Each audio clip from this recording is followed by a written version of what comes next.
menyerahkan kepada salah satu pengurus yayasan yang bernama Tuan Fauzan. Ini bukti konkret.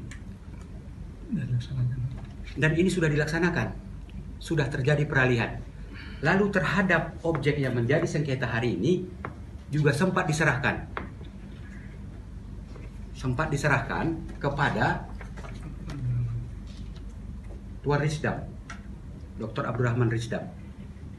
Namun penerima kuasa ini sudah meninggal dunia. Apa yang ingin saya tegaskan pada poin ini? Bahwa nyata adanya tanah itu bukan milik beliau berdasarkan dokumen-dokumen yang ada.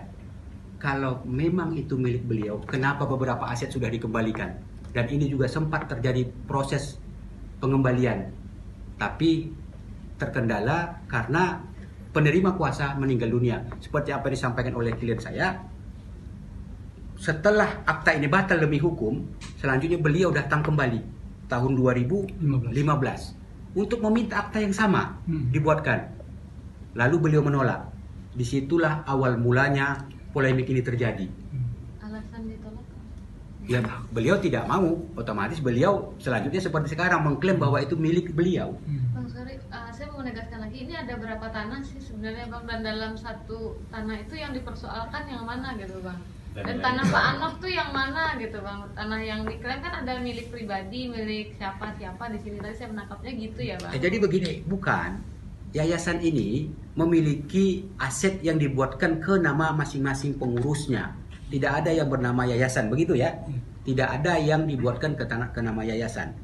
Jadi aset yayasan itu dibuatkan, contoh, ada ke Tuan Amal, ada ke beliau. Nah, setelah beliau tidak tergabung lagi di yayasan, dikeluarkan tepatnya, lalu seluruh aset-aset yang sudah dibuatkan atas nama beliau diminta kembali dong oleh yayasan supaya diserahkan kembali. Nah, ada aset yang sudah berhasil diserahkan dan sudah kembali kepada yayasan. Ini seperti yang saya tunjukkan tadi.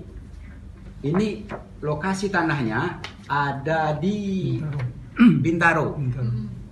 Ya. Nah, tanah yang belum sempat dikembalikan itu ada di Pekanbaru. Itulah yang menjadi objek sengketa hari ini. Jelas ya sampai di sini ya. Tanah yang mana yang dia klaim? Tanah yang beliau klaim miliknya itu tanah yang di Pekanbaru. Tapi tadi sudah kita jelaskan. Pembeliannya itu dilakukan secara kolektif oleh yayasan. Ini buktinya. Bukti bayar ini, bukti bayar. Dibeli sama-sama gitu Pak? Iya, artinya uangnya dikumpulkan.